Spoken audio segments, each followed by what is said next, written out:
0402. Benua teratai putih alam bawah. Hei sampah. Ikut bersama kami. Saat ini seorang remaja 15 tahun sedang berlatih keras di halaman belakang kediaman ayahnya. Dia tidak berlatih sendiri. Ada ayahnya memerhatikan dirinya yang sedang berlatih.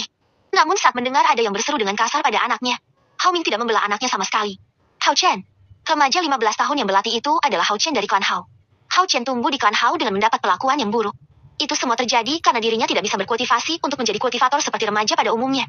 Meskipun usianya telah menginjak 15 tahun, namun basis kultivasi Hao Chen hanya mencapai ranah pejuang perunggu tahap awal. Padahal remaja seusianya telah mencapai ranah pejuang prak tahap awal. Bahkan tuan muda klan Hao atau Hao Duanlin telah mencapai ranah pejuang prak tahap menengah. Mendengar seruan Hao Duanlin, Hao Chen mengerutkan kening. Hao Duanlin selalu mencari masalah dengannya. Bahkan tidak sering Hao Chen dibully dan dihajar Hao Duanlin hingga babak belur. Namun ayahnya Hao Ming tidak melakukan apa-apa dan justru menyalahkan Hao Chen karena menjadi sampah. Aku sedang berlatih. Aku tidak ingin diganggu. Hao Chen tidak memperdulikan Hao Duanlin dan melanjutkan latihannya. Meski tidak bisa menggunakan energi spiritual, Hao Chen ingin melatih kekuatan fisiknya agar menjadi kuat. Bajingan. Apa kamu menentangku? Hah? Bentak Hao Duanlin mendekat dan menampar Hao Chen. Plak. Tamparan keras mendarat di pipi kiri Hao Chen dan membuatnya tersungkur.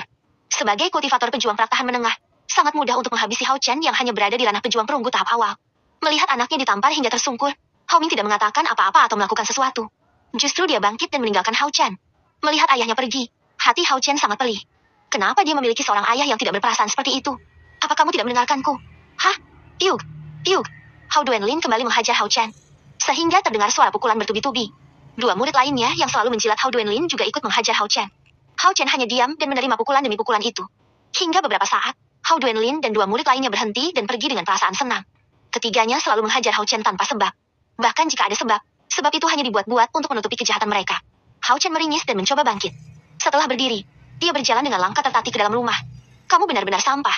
Bahkan melindungi dirimu saja tidak mampu. Dasar sampah. Plak. Begitu memasuki kediamannya, Hao Chen mendapat bentakan dan tamparan dari Hao Ming ayahnya. Hao Ming benar-benar tidak berperasaan. Anaknya dihajar hingga babak belur. Bukannya dibantu atau mengobati lukanya, Hao Ming justru membentak dan menyalahkan Hao Chen. Bahkan menampar Hao Chen. Hao Chen tersungkur dan menahan sakit. Dia memegang pipinya yang semakin memerah. Ayahnya benar-benar tidak berperasaan. Pergi dari sini. Aku tidak pernah memiliki anak sepertimu. Hao Ming bangkit dan menendang Hao Chen hingga dia terlempar keluar. Lalu masuk ke dalam kamarnya dan mengambil pakaian Hao Chen dan melemparnya keluar. Pergi dari sini. Sialan. Jangan pernah kembali lagi. Mulai saat ini, aku dan kamu tidak memiliki hubungan apapun lagi. Hardik Hao Chen dengan tatapan tajam. Hao Chen mencoba bangkit dan memungut pakaiannya yang berhamburan. Hatinya sangat perih. Tidak ada yang menganggapnya sama sekali. Ayah yang seharusnya menjaga dan melindungi dirinya, justru memperlakukannya seperti binatang. Bahkan hewan buas pun melindungi anaknya dengan nyawanya. Namun Hao Ming benar-benar lebih buruk dari hewan buas. Hao Chen bangkit dan meninggalkan kediaman ayahnya. Saat tiba di gerbang klan, salah satu kaki tangan Hao Duanlin melihat Hao Chen. Lalu dia bergegas pergi untuk melapor. Hao Chen langsung meninggalkan klan Hao dan pergi ke kota terdekat. Dikatakan kota terdekat tapi jaraknya cukup jauh, yaitu 10 km. 1 jam setelah Hao Chen meninggalkan klan Hao, Hao Duanlin dan kedua kaki tangannya menyusul. Berhubung hari masih pagi, ketiganya ingin segera menyusul Hao Chen dan menghajar dirinya lagi. Dengan langkah tertatih dan babak belur, Hao Chen tiba di tepi jurang. Karena kelelahan, Hao Chen duduk di salah satu batu besar dan menyeka keringatnya. Saat sedang menyeka keringat, Hao Chen dikejutkan dengan kemunculan Hao Duanlin dan kedua kaki tangannya. Hahaha, aku tidak menyangka sampah sepertimu diusir ayahmu. Hao Duanlin mulai mengejek. Hao Chen tidak menghiraukan Hao Duanlin. Dia mencoba menyeka keringat dan juga mengelus pipinya yang masih terasa sakit. Hei sampah, apa kamu tidak mendengar tuan muda? Hah? Salah satu kaki tangan Hao Duanlin membentak. Aku tidak ingin berurusan dengan kalian. Jawab Hao Chen malas. Kamu tidak mau berurusan denganku, tapi aku suka berurusan denganmu. Hao Duanlin mendekat dan tersenyum menyeringai. Hajar dia saja tuan muda. Salah satu kaki tangan memprovokasi. Benar tuan muda. Kebetulan ada jurang di sini. Bagaimana kalau kita hajar dia dan lempar dia ke dalam jurang? Kaki tangan yang lain menimpali. Wajah Hao Chen menjadi gelap. Dia tidak menyangka kedua kaki tangan Hao Duanlin berpikir sampai di situ. Kalian benar. Ayo hajar dia untukku. Singkirkan sampah ini dari klan Hao untuk selamanya. Hao Duanlin menyeringai dan memberi perintah. Kedua kaki tangan yang mendengar perintah pun mendekati Hao Chen. Apa yang kalian lakukan? Hao Chen mulai panik. Apa yang kami lakukan? Tentu saja menghajar dan membuangmu ke dalam jurang. Tiug. Tiug. Hao Chen kembali dihajar kedua kaki tangan Hao Duanlin. Ampuni aku. Ampuni aku. Hao Chen memohon ampun. Namun kedua kaki tangan terus memukul dan menendang dirinya. Hao Chen terus memohon ampun. Namun Hao Duanlin tidak bergeming dan terlihat senang Hao Chen memohon ampun. Hingga beberapa saat kemudian, suara Hao Chen tidak lagi terdengar. Tuan muda, sepertinya sampah ini sudah mati. Ucap salah satu kaki tangan. Periksa dia. Balas Hao Duanlin. Kedua kaki tangan pun memeriksa denyut nadi Hao Chen. Dia sudah tidak bernyawa. Ucap salah satu kaki tangan. Bagus. Hao Duanlin tersenyum senang. Buang mayatnya. Ucapnya lanjut memberi perintah. Baik tuan muda. Kedua kaki tangan pun mengangkat tubuh Hao Chen dan melemparnya ke dalam jurang yang berjarak 10 meter. Ayo kembali. Jangan ceritakan kejadian ini pada siapapun. Perintah Hao Duanlin. Tenang saja Tuan Muda. Rahasia ini aman bersama kita. Jawab salah satu kaki tangan berjanji. Lalu ketiganya meninggalkan jurang dan kembali ke klan Hao. Di dasar jurang, saat ini tubuh Hao Chen terbujur kaku. Semua tubuhnya babak belur dan mulutnya terlihat ada darah. Tiba-tiba sebuah cahaya melesat tajam dari atas langit dan masuk ke dalam kening Hao Chen. Beberapa saat kemudian, Hao Chen membuka mata. Namun jiwa yang berada di tubuh itu bukan lagi jiwa Hao Chen si sampah klan Hao. Jiwa itu adalah jiwa milik Long Hao Chen, sang penguasa kekaisaran Long di alam tertinggi. Setelah membuka mata dan merasakan sakit di sekujur tubuhnya, tiba-tiba Long Hao Chen mendapat ingatan Hao Chen si sampah dan membuatnya meraung kesakitan. Hao Chen meraung dan memegang kepalanya. Rasa sakit di sekujur tubuhnya sudah dia lupakan. Dia berguling ke sana kemari sembari memegang kepalanya yang terus mengalir ingatan Hao Chen si sampah. Selain ingatan Hao Chen si sampah, ada juga ingatan satu teknik yang tidak dia kenali. Kitab Tapa Naga Surgawi. Raungan Hao Chen itu didengar seorang pria sepuh yang berada di sebuah goa di dasar jurang itu. Kenapa ada suara orang lain di sini? Pria sepuh mengerutkan kening. Karena penasaran, pria sepuh pun keluar goa dan memeriksa situasi di luar.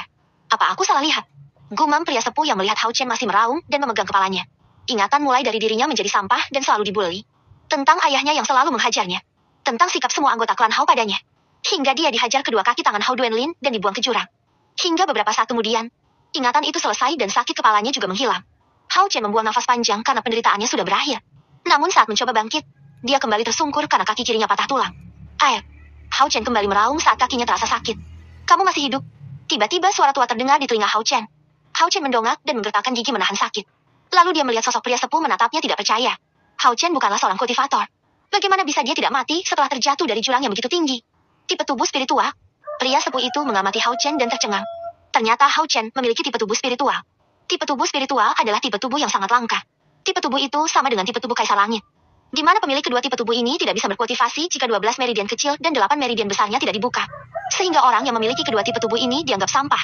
Namun jika ke-12 meridian kecil dan 8 meridian besar dibuka, lautan ki mereka akan menampung energi spiritual beberapa kali lebih banyak dari biasanya. Sehingga pemilik tubuh spiritual dan Kaisar Langit memiliki kekuatan yang jauh lebih besar dari kultivator lain dengan basis kultivasi yang sama. Bahkan jika dilatih dengan baik, pemilik tubuh spiritual dan Kaisar Langit dapat menghadapi lawan 2-3 tahap di atas basis kultivasi mereka. Anak muda, apa kamu mau menjadi muridku? Pria sepuh tidak bisa menahan keinginannya mengangkat Hao Chen menjadi murid. Sudah ratusan tahun dia ingin mengangkat seorang murid. Namun tidak ada yang cocok untuk menjadi muridnya. Hari ini dia menemukan kesempatan itu. Hao Chen tertegun mendengarnya. Selama ini dia dianggap sampah klan dan selalu dibully. Hari ini dia mendengar seseorang ingin menjadikannya murid. Senior? Apa senior serius mengangkatku sebagai murid? Rasa sakit di kakinya seketika hilang. Hao Chen selalu ingin memiliki guru dan mengajarinya berkultivasi. Sekarang kesempatan itu datang, tentu dia tidak akan membuangnya begitu saja. Tentu saja aku serius. Kamu mau kan menjadi muridku? Jawab dan tanya pria sepuh. Aku mau. Aku mau menjadi muridnya guru. Hao Chen menjawab dengan meneteskan air mata. Akhirnya dia mendapatkan seorang guru. Bagus. Sekarang pulihkan dirimu. Pria sepuh memberikan 2 butir pil pada Hao Chen. Tanpa ragu, Hao Chen mengambil kedua butir pil dan menelannya. Beberapa saat kemudian, kaki yang tadinya patah, fisiknya yang tadinya babak belur, seketika semuanya sembuh. Kakinya kembali tersambung seperti tidak terjadi apa-apa. Luka lebam di sekujur tubuhnya juga hilang begitu saja. Sangat menakjubkan. Hao Chen tidak bisa menahan kegembiraannya. Hao Chen memberi hormat pada guru. Hao Chen bersujud 3 kali memberi hormat. Hahaha. Akhirnya aku memiliki seorang murid. Pria sepuh tertawa bahagia karena dia juga akhirnya memiliki seorang murid. Bangunlah. Siapa namamu tadi? Pria sepuh melambaikan tangan dan menyuruh Hao Chen bangkit. Namaku Hao Chen, guru. Jawab Hao Chen tersenyum. Dia sangat bahagia memiliki seorang guru. Bagus Chana. Pria sepuh menganggukkan kepala. Namaku Gojing. Mulai sekarang kamu adalah muridku. Aku akan mengajari semua keterampilan bertarung dan teknik yang aku miliki padamu. Ucap Gojing bersemangat. Baik guru. Jawab Hao Chen. Baiklah. Sekarang ikut aku. Aku akan membuka 12 meridian kecil dan 8 meridian besar yang kamu miliki lebih dulu. Gojing kembali ke goa dan diikuti Xiao Feng. Beberapa saat kemudian, keduanya tiba di goa yang menjadi tempat Gojing tinggali. Buka semua pakaianmu. Perintah Gojing. Baik guru. Hao Chen dengan patuh membuka semua pakaian yang dia kenakan. Gojing kemudian menyuruh Hao Chen berbaring di atas baru lebar dan dia mulai menusukkan jarum akupuntur untuk membuka meridian Hao Chen.